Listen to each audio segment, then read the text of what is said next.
Pon apa nikah? Pon, kok jadi nervous ya? Tapi ngomong udah ada calonnya. Aduh.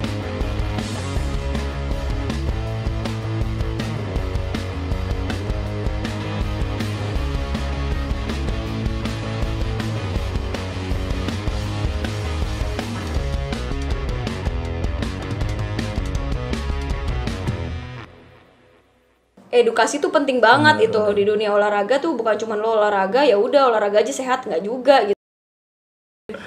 Nah dari situ pemanggilan pelatnas tuh kapan tuh? Dari setelah pon itu? Setelah pon itu kita belum ada pemanggilan pelatnas dalam waktu beberapa bulan.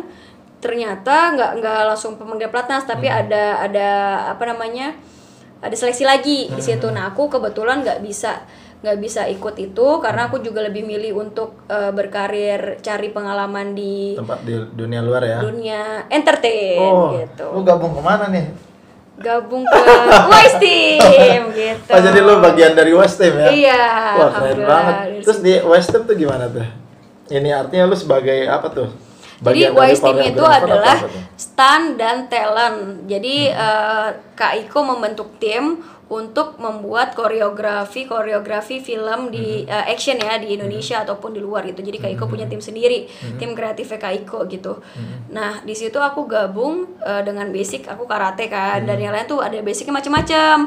Ada yang silat, ada yang taekwondo gitu. Jadi mereka mengcombine lah semua seninya mereka dalam satu koreografi. Oh gitu. Jadi timnya itu memang artinya berkontribusi terhadap, artinya koreonya mau dibuat seperti apa gitu, berdasarkan basic bela diri kan, artinya kan dia punya karakter beda-beda kan. Oh berarti yang dimaksud dengan West Team itu dia pokoknya tim ya? Stand dan talent gitu. Jadi bisa jadi stand, bisa jadi talent juga gitu. Kita fleksibel gitu. Kak Iko punya tim seperti itu. Dari kapan gabung ke West Team?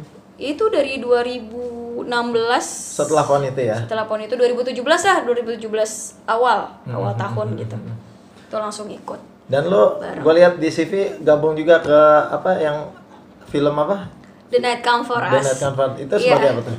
Itu sebagai stand double ya? Dian Sastro itu. Alhamdulillah itu pengalaman pertama sih jadi stand.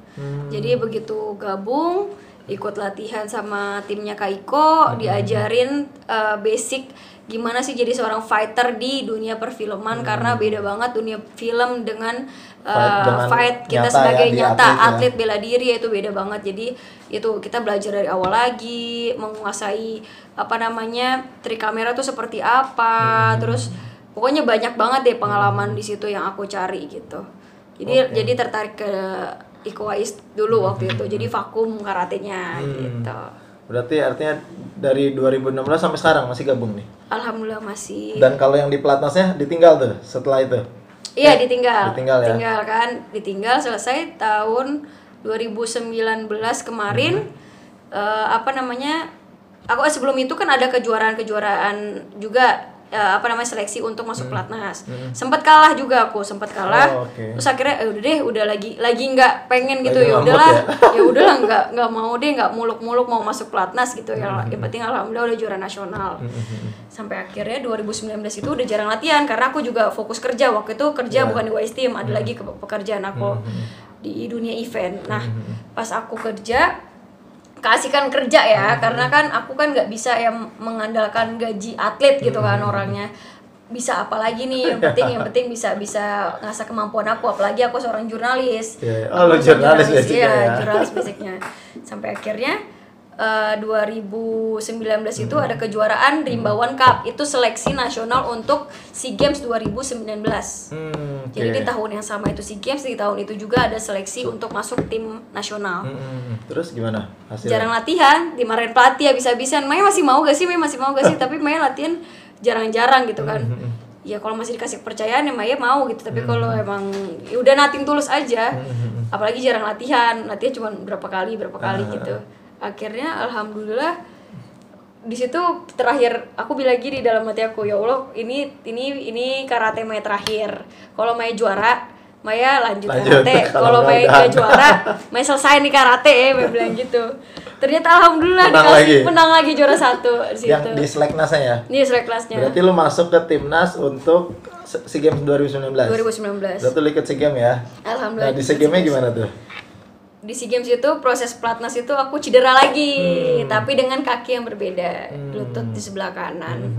Itu terpuruk juga karena gini, ngerasa gini, ya Allah baru juga dapetin apa yang gue mau gitu, udah coba aneh, cedera lagi kan, dan kakinya beda lagi. Iya, terus aku mikirnya jadi kayak apa ya, downnya tuh karena ini SEA Games gitu, kita bawa nama bangsa, nggak main-main. Sedangkan kondisi aku kayak gini. Nah, pelatih kan maksudnya ataupun pengurus kan pengennya maksimal ya maksudnya maksimal dan mendapatkan medali gitu. Pasti nggak mungkin nggak dapat medali, pengennya dapat ada hasilnya gitu. Udah itu langsung ngerasa kayak layak gak ya gue bela negara gue, tapi gue cuman nggak bisa full kayak orang sehat pada umumnya gitu. Sampai akhirnya tetap alhamdulillah pengurus pelatih itu selalu ngasih support dan nggak diganti, nggak digeser. Biasanya kan udah gitu kan, emang nggak bisa atau gimana ganti orang, dikasih kepercayaan. Itu yang buat aku tuh makin bangkit gitu.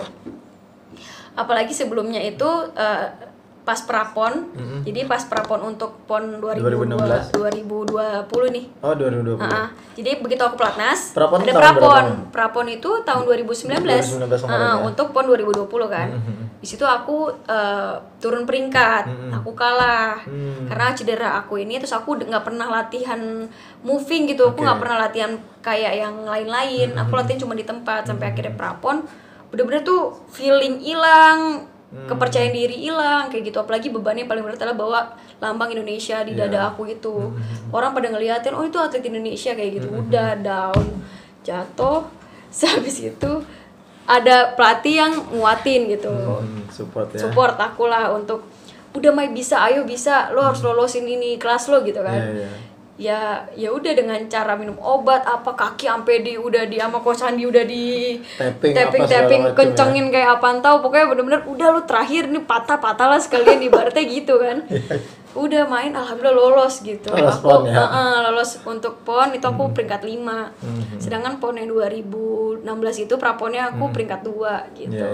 Tapi ngerasa gini, ya udah yang penting lolos dulu aja ini, enggak usah mikirin gengsinya ke sana, mungkin rezekinya udah di sini, dan introspeksi lagi sih kurangnya apa sih atau gimana gitu. Sampai akhirnya pas di makin down kan karena udah cedera, prapon hasilnya jelek, apalagi SEA Games nih gitu kan. Makin berat tuh bebannya. Waduh, gue bilang diganti nih kayaknya nih Maya nih. Udah tuh nggak pernah tuh hati tenang gitu, selalu berdoa sama Allah, ya Allah semoga masih rezeki gitu. Udah sampai akhirnya udah detik-detik udah mau berangkat masih dikasih kepercayaan. Aku ini juga di Jepang kurang lebih hampir sebulan latihan di sana. Tapi yang lain enak latihan, ada ilmunya, ibaratnya sparring partner sama orang-orang Jepang. Aku cuma di tempat main karet, terus main sama samsak. Karena kondisi yang cedera itu ya. Sama lah kayak yang PON itu. Udah diem aja, udah bingung mau ngapain. Tapi aku balik lagi. Ya udah tawakal aja, apapun hasilnya nanti, yang penting mental aku nggak down pas saat SEA Games. Begitu SEA Games, alhamdulillah harusnya itu final gitu. Aku ngerasa bisa deh insya Allah gitu kan. Pas lihat Bagan pertama lumayan ketemu Vietnam. Itu kita kan waktu 3 menit. Aku udah unggul 2-0. Aku udah unggul 2-0. Nah, itu dalam waktu 1 menit aku udah unggul 2-0. Nah, sisa 2 menit. Itu di babak pertama? Babak pertama dan pertandingan pertama? Kalau karate emang dengan pokoknya cuma 1 kali kesempatan ketemu lawan itu. Misalnya negara Vietnam, ya udah ketemu dia doang. Intinya masih penyisian lah kasarnya. Iya, pokoknya kalau aku menang itu kan karena kan SEA Games kan dikit kan negaranya. Jadi kalau aku menang itu aku langsung final. Oh gitu. Gitu. Nah, begitu aku lawan Vietnam itu udah unggul 2-0, sisa waktu 2 menit. Bingung mau ngapain, ngeblank, dibanting, kaki aku sakit lagi. Udah jadi kayak aduh, jadi ada aduhnya, jadi meleng, kena kecolongan. Sampai akhirnya kalah, akhirnya aku perebutan juara 3 dan alhamdulillah menang. Pas ngambil juara 3 itu menang, ya Allah pokoknya gue gak mau tahu, pokoknya pulang harus bawa medali, apapun medalinya. Ternyata keijabah, ternyata doa itu keijabah. Jadi sebelum berangkat SEA Games aku selalu diwawancarain kan. Diwawancarain waktu itu pas habis pelepasan. Gitu ya? Apa targetnya Kamaya, medali emas kah atau apa? Gak muluk-muluk, yang penting pulang bawa medali, bilang gitu. Bener keijabah, pulang bawa medali gitu. Cuma bilang aja pulang dapat emas, mungkin pulang bawa emas gitu, mungkin ya. Tapi aku bersyukur banget sih karena ini SEA Games pertama aku dengan hasil yang itu gitu. Dan dengan kondisi yang lagi dengan kondisi yang cedera kayak parah, gitu. kan? Yang orang lain nggak pada tahu gitu kondisi.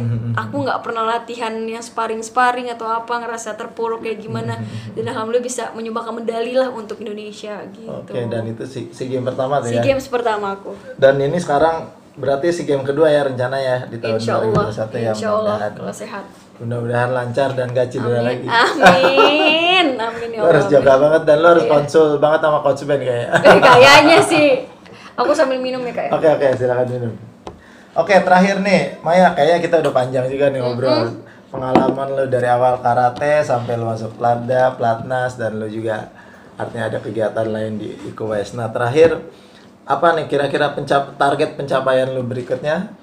Masih mau di atlet atau lo mau coba di dunia luar? Apa nih target pencapaian? Kalau pencapaian aku terakhir menutup karir aku dengan emas PON lagi 2021 ya? Insya Allah di Papua. Emang mau terakhir? Iya. Kan masih muda. Oh udah umur 2 tit gitu, 2 tit.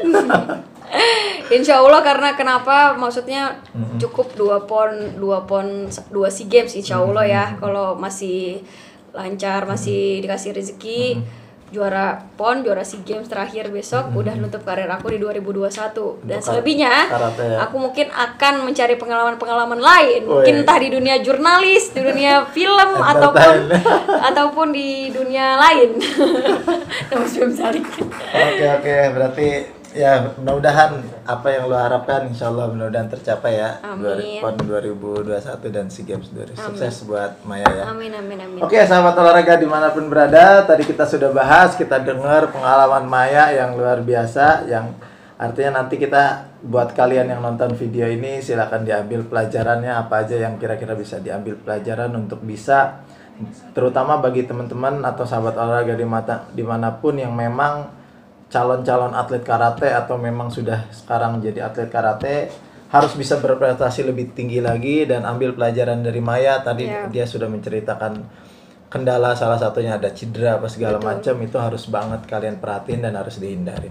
Paling mau kasih motivasi sedikit tuh, buat sahabat olahraga, pokoknya apapun bidang kalian, nggak cuma di olahraga ataupun di bidang-bidang lainnya, pokoknya ketika kalian ingin menjadi sukses ataupun tercapai keinginan kalian, proses yang kalian lakuin itu harus kalian nikmatin gitu. Harus kalian benar-benar rasakan sakitnya, pahitnya seperti apa, karena nggak semua tuh nggak ada yang instan, nggak ada yang tiba-tiba gue mau juara PON, ya udah gue mau juara aja tapi tanpa latihan ataupun tanpa keyakinan dari diri kalian kalau kalian tuh bisa juara gitu. Kalian cuma latihan aja, yang penting gue ikut latihan, mau juara atau enggak ya udah tawakal, nggak gitu. Tapi proses yang kalian lakuin itu kalian yakin gitu kalau misalkan proses gue ini gue bisa jadi juara gitu, bisa jadi sang juara ataupun gue bisa mencapai tujuan gue itu gitu. Jadi jangan menyerah, lakuin apa yang harus kalian lakuin selama itu positif dan bisa menunjang karir kalian gitu.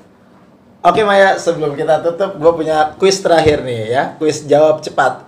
Jadi nanti gue kasih 2 pertanyaan atau 2 kalimat. Jadi lu pilih salah satu mana yang menurut lu paling cocok buat lu. Oke. Gue nggak banyak-banyak, cuma 5. Iya, nggak banyak-banyak tapi ya. Jadi nanti pilih ya salah satu ya. Oke. Yang pertama, pilih antara karate atau acting. Karate. Wih, yakin nih? Yakin. Walaupun 2021 kalau pilih acting ya. ntar dicoret. Bener kan? Benar jawabannya. Oke, yang kedua, pilih ya. Jurnalis atau selebgram? Selebgram. Wih. Banyak cuannya kalau selebgram. Oke, yang ketiga, PON apa nikah? Pon. Kok jadi nervous ya? Ngegas ya ngomong ponnya. Oke. Kalau bisa dua-duanya kenapa harus satu? Berarti calonnya harus bersabar ya. Tunggulah 2021 ya. Iya. 1 tahun lagi. Tapi ngomong-ngomong udah ada calonnya. Aduh, rahasia ilahi. Oke, nomor 4. Latihan atau fotosesi? Latihan. Wis, yakin ya? Yakin ada pelatih Pegang saya soal di tuh. situ. Kali coret lo. Fotosesi terus. Yang terakhir, makan apa diet? Makan. Wis. Jujur. Lo makan. main kelas berapa ya, Bang? -50. minus 50 dan lu sekarang beratnya? 48. Oh, berarti masih aman lah ya. Masih aman. Alhamdulillah sejauh ini aku sih aman. Jadi makan banyak juga. Masih aman ya. Masih aman. Oke. Gitu. Itu tadi terakhir Gitu doang, gampang ya pertanyaannya ya. 5 kuis tadi. Oke, 5 kuis tadi berarti itu adalah penutup bincang-bincang kita di sesi cerita sang juara bersama Maya Seva. Mudah-mudahan sahabat olahraga semua bisa terinspirasi dan termotivasi Amin, untuk ya bisa, terutama yang atlet karate, untuk bisa berprestasi lebih baik. Oke? Amin. Terima kasih buat Maya. Sama-sama. Sampai jumpa. Terima kasih sahabat olahraga. Oke, sampai jumpa di video berikutnya. Thank Oke, you. thank you.